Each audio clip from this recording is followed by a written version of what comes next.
نحمده ونصلي على رسوله الكريم اما بعد بسم اللہ الرحمن الرحیم۔ صحابہ کے ہنسنے پر حضور صلی اللہ علیہ وسلم کی تنبیہ اور قبر کی یاد۔ حضرت نبی اکرم صلی اللہ علیہ وسلم ایک مرتبہ نماز کے لیے تشریف لائے تو ایک جماعت کو دیکھا کہ وہ کھل کھلا کر ہنس رہی تھی اور ہنسی کی وجہ سے دانت کھل رہے تھے۔ آقا نے ارشاد فرمایا کہ اگر موت کو کثرت سے یاد کیا کرو تو جو حالت میں دیکھ رہا ہوں وہ پیدا نہ ہو، لہذا موت کو کثرت سے یاد کیا کرو۔ قبر پر کوئی دن ایسا نہیں گزرتا جس میں وہ یہ آواز نہ دیتی ہو کہ میں بیگانگی کا گھر ہوں، تنہائی کا گھر ہوں، مٹی کا گھر ہوں، کیڑوں کا گھر ہوں۔ جب کوئی مومن قبر میں رکھا جاتا ہے تو وہ کہتی ہے کہ تیرا آنا مبارک ہے، بہت اچھا کیا تو آ گیا۔ جتنے آدمی زمین پر چلتے تھے تو ان سب میں مجھے زیادہ پسند تھا۔ آج جب تو میرے پاس آیا ہے تو میرے بہترین سلوک کو دیکھے گا۔ اس کے بعد وہ قبر جہاں تک مردے کی نظر پہنچ سکے وہاں تک وسیع ہو جاتی ہے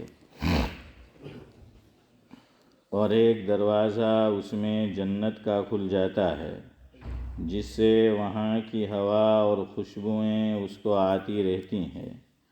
اور جب کوئی بد کردار قبر میں رکھا جاتا ہے تو وہ کہتی ہے کہ تیرا آنا نامبارک ہے، برا کیا جو تو آیا۔ زمین پر جتنے آدمی چلتے تھے ان سب میں تجھ ہی سے مجھے زیادہ نفرت تھی۔ آج جب تو میرے حوالے ہوا ہے تو میرے برتاؤ کو بھی دیکھ لے گا۔ اس کے بعد وہ اس طرح سے اس کو دباتی ہیں کہ پسلیاں آپس میں ایک دوسرے میں گھس جاتی ہیں اور 70 اژدہے اس پر ایسے مسلط ہو جاتے ہیں کہ اگر ایک بھی زمین پر پھونک مارے تو اس کے اثر سے زمین پر گھاس تک باقی نہ رہے، وہ اس کو قیامت تک ڈستے رہتے ہیں۔ اس کے بعد آقا نے ارشاد فرمایا کہ قبر یا جنت کا ایک باغ ہے یا جہنم کا ایک گڑھا ہے۔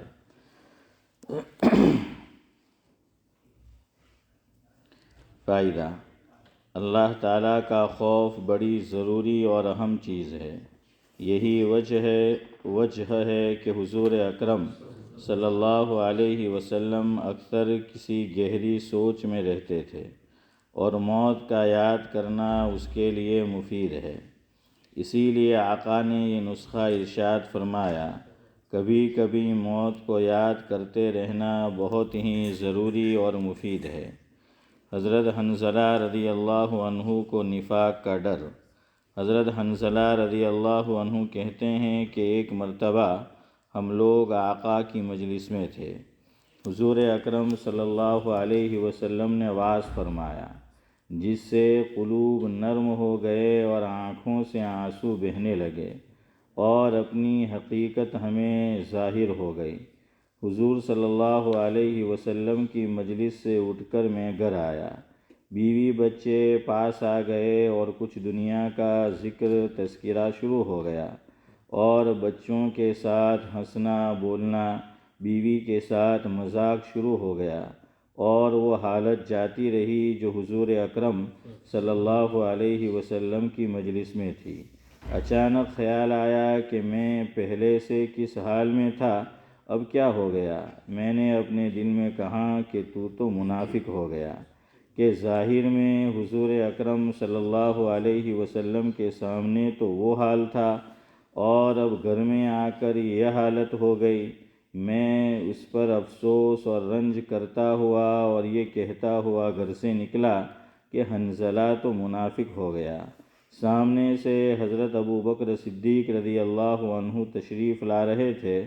میں نے ان سے عرض کیا کہ حنظلہ تو منافق ہو گیا، اور یہ سن کر فرمانے لگے کہ سبحان اللہ، کیا کہہ رہے ہو؟ ہرگز نہیں۔ میں نے صورت بیان کی کہ ہم لوگ جب حضور اکرم صلی اللہ علیہ وسلم کی خدمت میں ہوتے ہیں اور آقا دوزخ اور جنت کا ذکر فرماتے ہیں تو ہم لوگ ایسے ہو جاتے ہیں گویا وہ دونوں ہمارے سامنے ہیں، اور جب آقا کے پاس سے آ جاتے ہیں تو بیوی بچوں اور جائیداد وغیرہ کے دھندوں میں پھنس کر اس کو بھول جاتے ہیں۔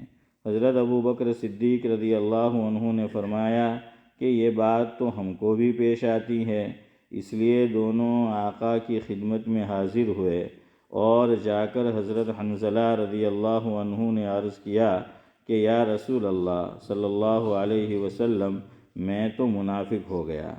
حضور اکرم صلی اللہ علیہ وسلم نے فرمایا کہ کیا بات ہوئی؟ حضرت حنظلہ رضی اللہ عنہ نے عرض کیا کہ جب ہم لوگ آپ کی خدمت میں حاضر ہوتے ہیں اور آپ جنت و دوزخ کا ذکر فرماتے ہیں تب تو ہم ایسے ہو جاتے ہیں کہ گویا وہ ہمارے سامنے ہیں، لیکن جب خدمت اقدس سے چلے جاتے ہیں تو جا کر بیوی بچوں اور گھر بار کے دھندوں میں لگ کر بھول جاتے ہیں۔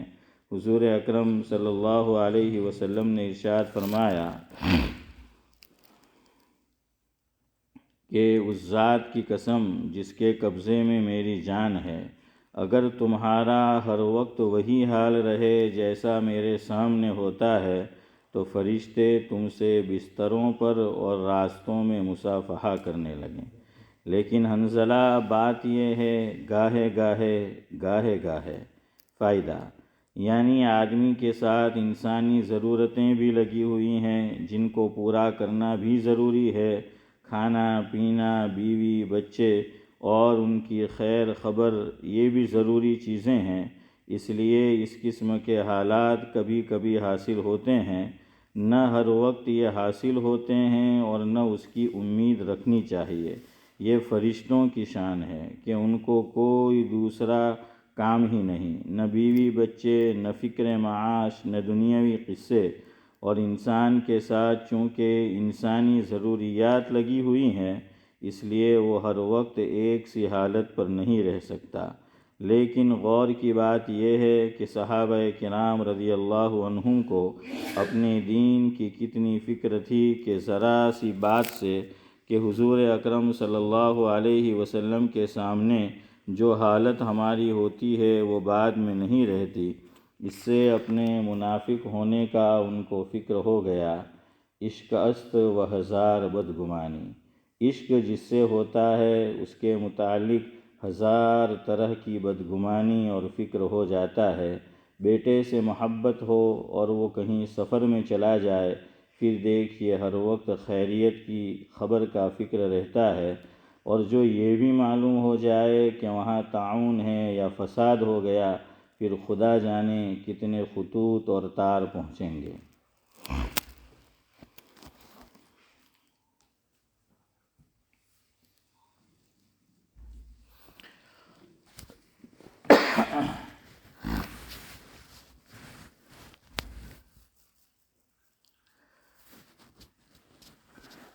سامان تجارت میرا ایمان نہیں ہے، سامان تجارت میرا ایمان نہیں ہے، ہر در پہ جھکے سر یہ مسلمان کی شان نہیں ہے۔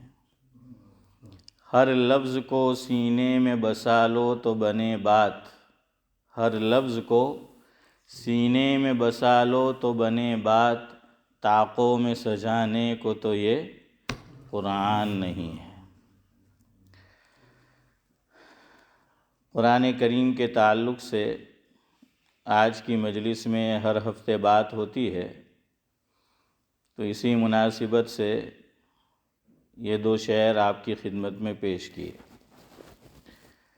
آپ جانتے ہیں گفتگو اس پر چل رہی ہے کہ میں اور آپ قرآن کریم کو اٹھا کر اور کھول کر دیکھیں گے تو سب سے پہلے میرے اور آپ کے سامنے جو آیت کریمہ آئے گی، ہماری نگاہ جس کو دیکھے گی وہ کیا ہے؟ الحمد ہے، اعوذ باللہ۔ 3 قول ہو گئے ائمہ ثلاثہ.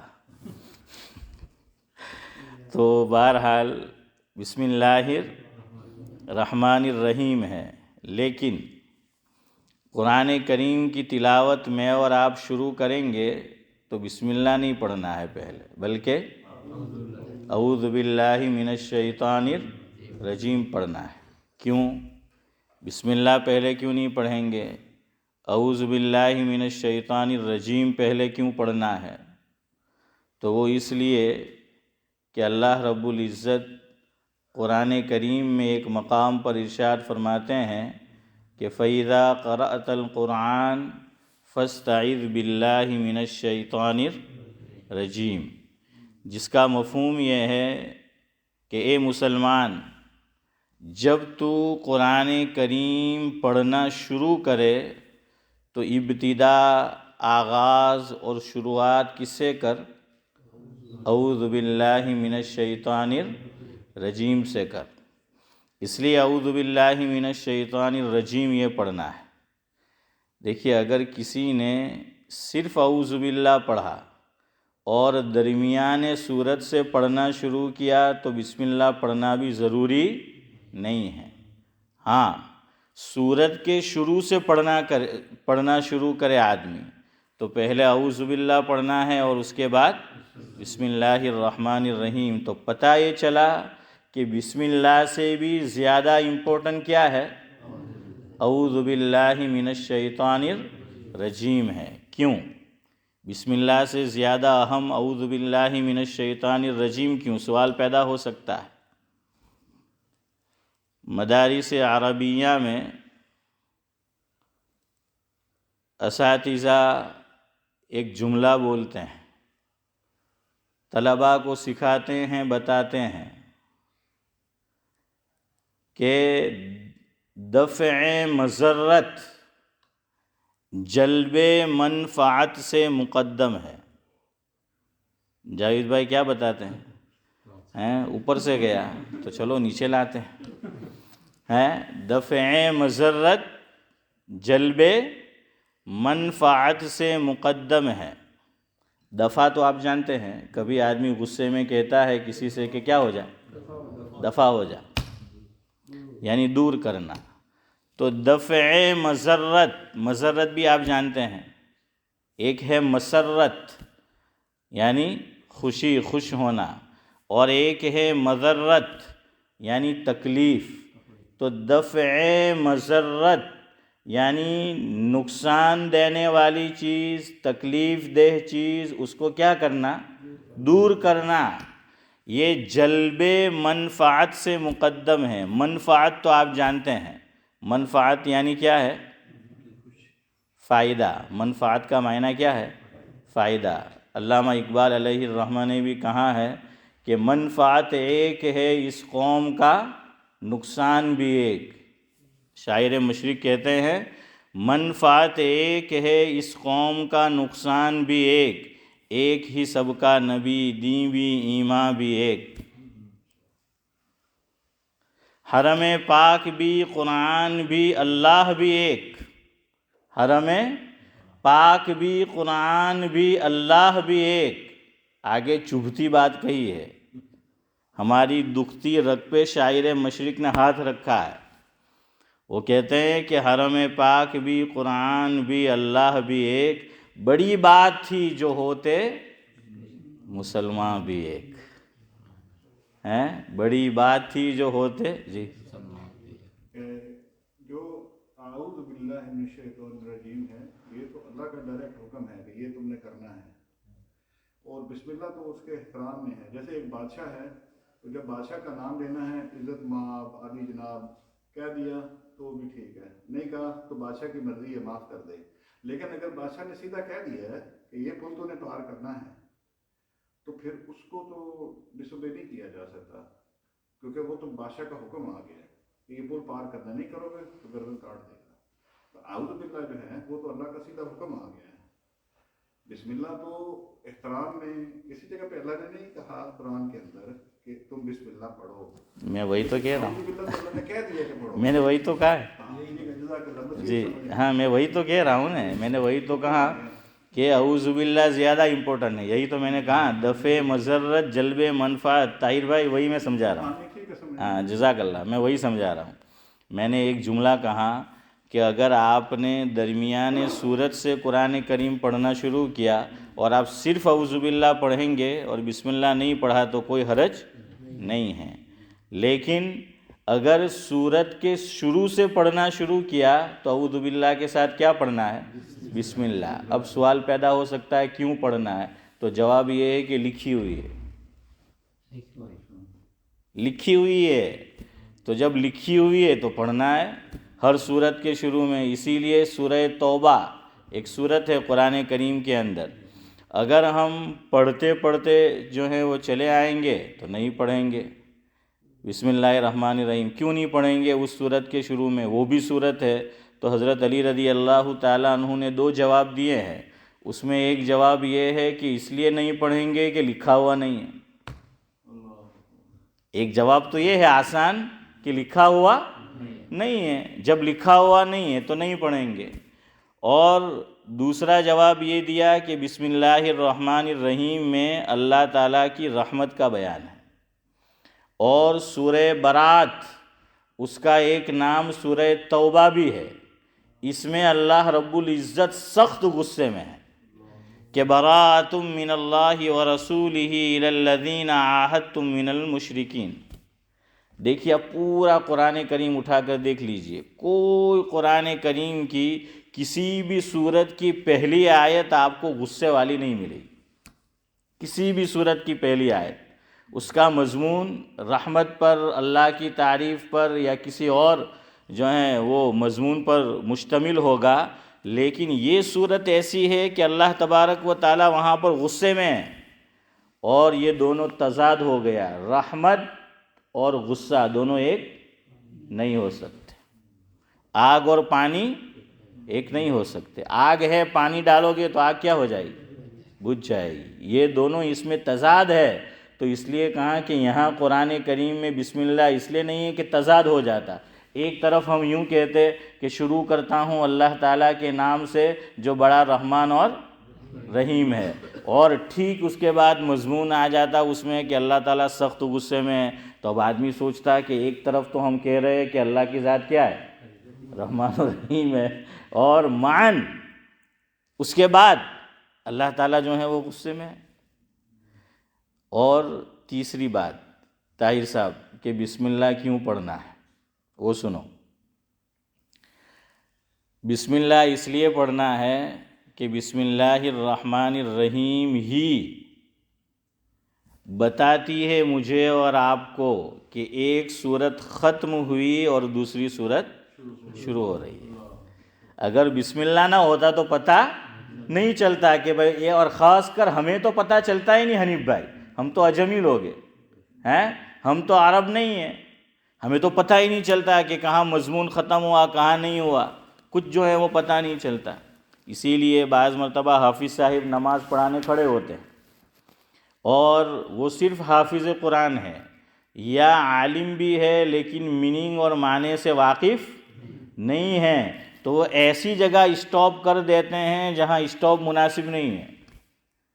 کہ امام صاحب کہتے ہیں اللہ اکبر, رکوع میں چلے جاتے ہیں, حالانکہ میننگ اور معنی وہاں پورا نہیں ہوا. اور یہ جتنے بھی رکوع لگائے گئے ہیں قرآن کریم کے اندر وہ اسی لیے ہیں, بتانے کے لیے کہ اگر تم معنی اور میننگ نہیں سمجھتے تو کم از کم رکوع کا نشان یاد رکھو, وہ آیت یاد رکھو کہ جہاں پر رکوع ختم ہوتا ہے.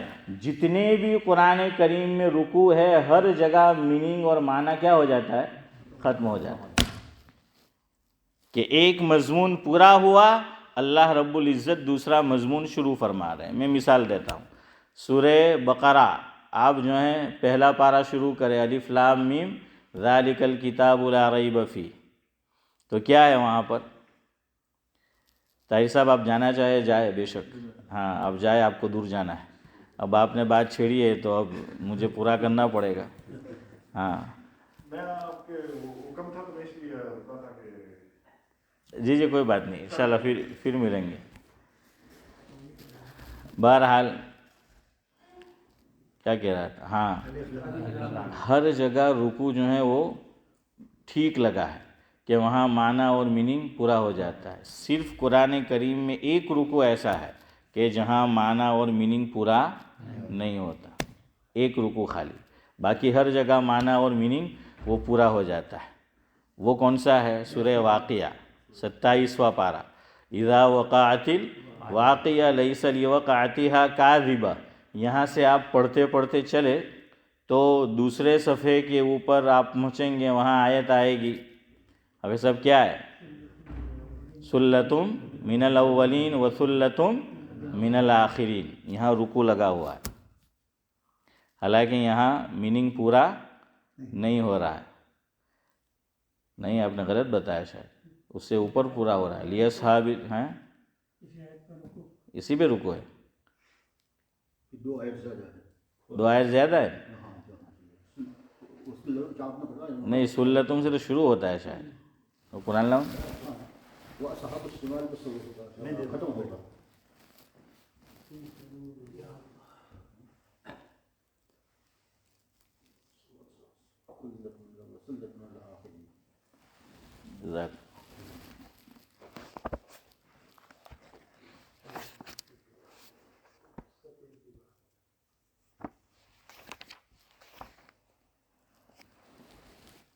ہاں، سلتم من الاولین و سلتم من الآخرین. یہاں ختم ہونا چاہیے، لیکن خط اس سے اوپر ہو رہا ہے.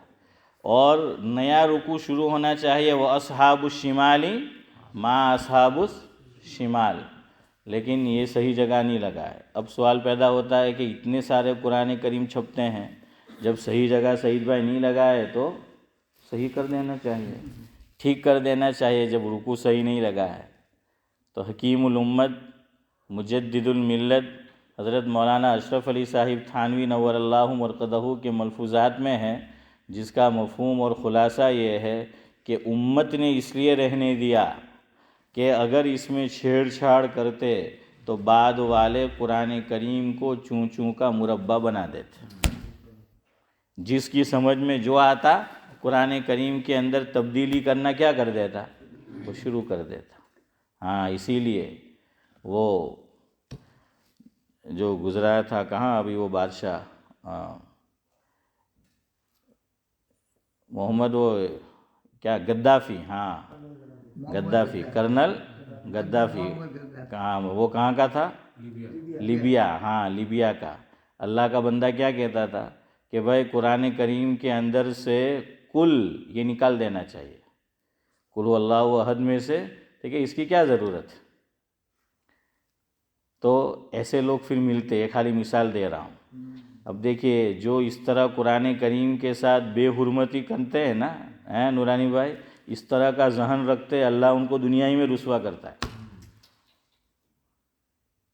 تو نکالنے کی بات کرتا تھا، اللہ نے تجھے، ہاں میں آگے نہیں بولوں گا، آپ سمجھ رہے.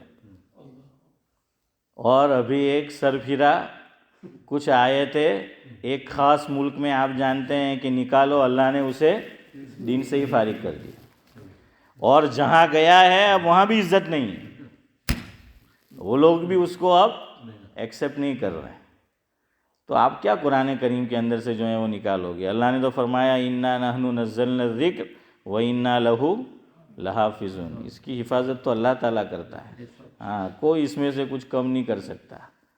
9:30 کو انشاءاللہ ختم کرتے ہیں یا اس سے پہلے، تب گھبرائے نہیں. تو بہرحال یہ کھیل بن جاتا. جیسے امام مالک علیہ الرحمہ سے بھی اجازت طلب کی تھی ہارون رشید نے اپنے زمانے میں، بڑا بادشاہ، کہ بھائی حضور صلی اللہ علیہ وسلم کی چاہت کیا تھی کہ کعبۃ اللہ اس کے ساتھ حتیم ہے. جانتے ہیں نا کعبہ جو ہے، کعبہ کے ساتھ وہ حتیم کا حصہ ہے. تو آپ صلی اللہ علیہ وسلم کی چاہت یہ تھی، امی جان حضرت عائشہ رضی اللہ تعالی عنہ سے فرمایا تھا کہ میں یہ چاہتا ہوں کہ کعبۃ اللہ کی نئے سرے سے تعمیر کروں اور حتیم کا حصہ بھی اس میں کیا کر لوں؟ شامل کر لوں. لیکن تیری قوم نئی نئی مسلمان ہوئی ہے، اگر میں یہ کام کروں گا تو فتنے اور فساد کا خوف ہے، وہ اس کو ہضم نہیں کر پائے گی، برداشت نہیں کر پائے گی۔ اس سے ایک اہم بات معلوم ہوئی کہ دیکھو تمہاری آڈینس کون ہے، مجمع کیسا ہے، لوگ کون ہے۔ کوئی ایسی چیز ہے، ایسی بات ہے کہ جس کو کرنا کوئی ضروری نہیں ہے، تو فتنہ فساد سے بچو اور بچاؤ۔ لیکن اس پہ امت عمل نہیں کرتی الا ماشاء اللہ، اور نہ ہونے کی چیز پھر جو ہے وہ ہونا شروع ہو جاتی ہے۔ تو بہرحال آپ صلی اللہ علیہ وسلم کی یہ چاہت تھی، تو ہارون رشید نے کتابوں میں پڑھا کہ یہ تو میرے نبی کی چاہت تھی، ہم سب کے نبی کی چاہت تھی کہ بھائی حتیم کا حصہ بھی کس میں شامل ہو جائے، کعبۃ اللہ میں۔ تو ہارون رشید سیاہ و سفید کا مالک ہے۔ ہاں، لوگ کہتے ہیں ایک خاص قوم کے متعلق کہ ان کی حکومت میں سورج ڈوبتا نہیں تھا۔ اب دیکھو، ارے ہم کیوں اتنے متاثر ہوتے ہیں؟ پڑھو اپنے آباء و اجداد کی تاریخ۔ ہارون رشید ایک مرتبہ اپنی بیوی کے ساتھ بیٹھا ہوا تھا کھلے آسمان تلے، اور عارف بھائی ایک بادل جو ہیں کی ٹکیا وہ بارش لے کر اسماعیل چچا جا رہا تھا۔ بارش ہم بھی بولتے ہیں نا کہ بارش کے زمانے کے اندر تھے کہ وادڑ گھیرائلو ہیں حافظ صاحب نے، آپ تو ایک خاص موقع پر بھی بولے ہیں، کہیں پوچھے ને કોઈ એવો માણા હોય કે જેના પેટમાં હજમ જ નહીં થાય, તો કે વાદળ આવતું છે તો કે વાદળ આવતું છે એમ કે એટલે સમજી જવાનું કે હવે વાતને મોહમ્મદ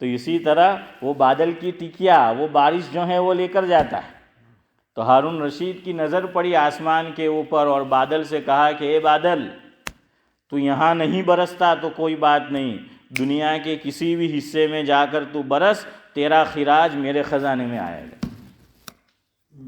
جانتے ہو نا خراج؟ ہاں، مدرسے والے حافظ صاحب اخراج تو جانتے ہیں، تو وہ خراج اور اخراج سے جو ہے وہ ہے، اخراج کا معنی نکالنا، خراج میں بھی اسی معنی میں ہے۔ عطا اللہ شاہ بخاری علیہ رحمت جاوید بھائی ایک صاحب آئے، حضرت بڑے حاضر جواب تھے، اور آ کر کہنے لگے کہ حضرت دانت بہت درد کرتا ہے، کیا کروں؟ دانت بہت درد کرتا ہے، کیا کروں؟ تو حضرت نے فرمایا فارسی زبان میں علاج دنداں اخراج دنداں۔ حنیف بھائی سمجھے؟ علاج دنداں اخراج دنداں، فرمایا کہ دانت دکھے داڑھ دکھے اس کا علاج یہ ہے کہ نکلوا دو۔ تو ہارون رشید نے کہا کہ جہاں جا کر برس تیرا خراج میرے خزانے کے اندر اور بیت المال کے اندر جو ہے وہ آئے گا۔ بہرحال تو ہارون رشید نے امام مالک سے فرمایا کہ میں چاہتا ہوں کہ نبی کی جو چاہت تھی کعبۃ اللہ کو اسی طرح بناؤں۔ اللہ اکبر ہیں، اس زمانے کے بادشاہ بھی علماء کی بات کا کتنا وزن ہوتا تھا اور کتنی وقت تھی کہ اسے مانتے تھے۔ امام مالک کی بات کو اس نے رد نہیں کیا، ورنہ ہم تو جاوید بھائی بادشاہ تو دور، کسی کمیٹی کے ذرا ممبر ہو جائے تو پھر پاجامے سے باہر ہو جاتے ہیں اور ٹوپی کے اندر نہیں آتے۔ تو ہمارا تو جو ہے وہ حال ہے، پھر زمین پر چلتے ہیں تو مت پوچھو۔ ہمارے حضرت مولانا ابرار احمد صاحب دلہی رحمۃ اللہ علیہ، سعید بھائی آپ بڑی عمر ہے، اللہ آپ کو سلامت رکھے، آگے بھی بڑی عمر دے اور ہم تمام کی عمر میں برکت دے۔ حضرت فرماتے تھے پرانے دور میں کہ ગામના લોકો એમ કે એમ ટોપી સીધી પહેરલી હોય, પણ એમ કે કોઈ વર્ષે પાક બહુ સારો થાય, હા તો સમજી જવાનું કે આનો પાક બહુ સારો થયેલો છે, ખેતી બહુ પાકેલી છે। હે ઇસ્માઇલભાઈ, તો કેવી રીતના? તો કે ટોપી સીધી હોય ને તેને હું આખી પહેરે, હે ને બીડી ને સિગરેટ અહીંયા મૂકીને પીતો હોય ને તો અહીંયા મૂકીને પીએ। તો કે સમજી જવાનું કે આ માલનો નશો છે, હે માલની મસ્તી છે, હે મોહસિનભાઈ? તો કે આ માલની એમ કે મસ્તી છે। تو بہرحال ہارون رشید سے امام مالک علیہ رحمہ نے فرمایا کہ بادشاہ سلامت، کعبۃ اللہ کو اسی حال پہ رہنے دو، آپ نے اس کو توڑ کے جو ہے وہ بنایا کہ حضور کی چاہت ایسی تھی، بعد والا آئے گا اور کہے گا کہ چاہت تو تھی لیکن زمانے میں حضور کے ایسا تھا کہ حتیم شامل نہیں تھا، تو اسے پھر کوئی اور شہید کرے گا۔ تو کہاں کہ کعبۃ اللہ بادشاہوں کے ہاتھوں کا کھیل بن کر رہ جائے گا۔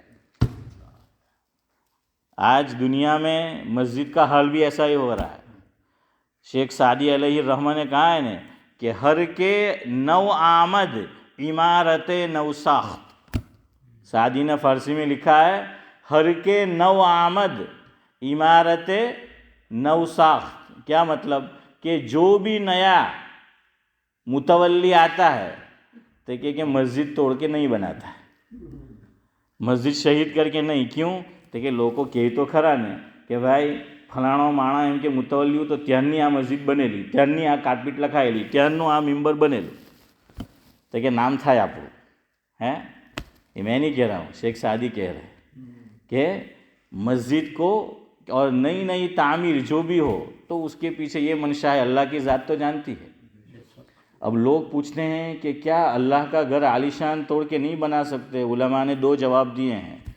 چندے سے بنا رہے ہو تو جب تک مسجد مضبوط ہو، قابل استعمال ہو اور مرمت سے کام بن جاتا ہو، توڑ کے مت بناؤ، چونکہ یہ لوگوں کا مال ہے۔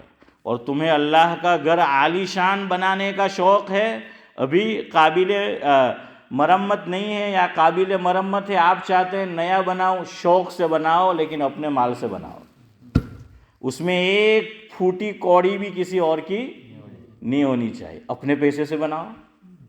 پھر دیکھو کتنا جذبہ ہے اللہ کا گھر عالیشان بنانے کا، یہ لکھا ہے علماء نے۔ لیکن کون سنتا ہے کہانی میری، ہیں حضرت شیخ نے لکھا ہے آپ بیتی میں کہ کون سنتا ہے کہانی میری اور وہ بھی پھر زبانی میری، کون سنتا ہے؟ اب اللہ تعالیٰ کے گھر کے ساتھ بھی یہی کھلواڑ ہوتا ہے۔ تو امام مالک علیہ الرحمہ نے روک دیا۔ بات یہاں سے چلی تھی کہ وہ رکوع کو اسی جگہ رہنے دیا، کیوں؟ ورنہ لوگ کھلواڑ کرنا جو ہے وہ شروع کر دیں گے۔ بہرحال بات تو کہاں سے کہاں چلی، اب طاہر بھائی نے سمجھانی ہیں، پوری رات سورہ یوسف بیان کی اور صبح اللہ کا بندہ پوچھتا ہے کہ یوسف کون تھی اور زلیخا کون تھا، ویسا معاملہ کر کے چلے گئے ہیں۔ وہ تو سننے والے تھے وہ تو، لیکن ان کے دو بیٹے اوپر نیچے ہو رہے تھے، تو اس لیے میں نے کہا بھائی جاؤ آپ ہیں، ہاں ورنہ وہ ان کی تو سننے کی چاہت تھی، اس لیے میں نے کہا جاؤ، چونکہ وہ دور سے آتے ہیں۔ تو بہرحال بات تو میں وہی کہہ رہا تھا جو انہوں نے کہی۔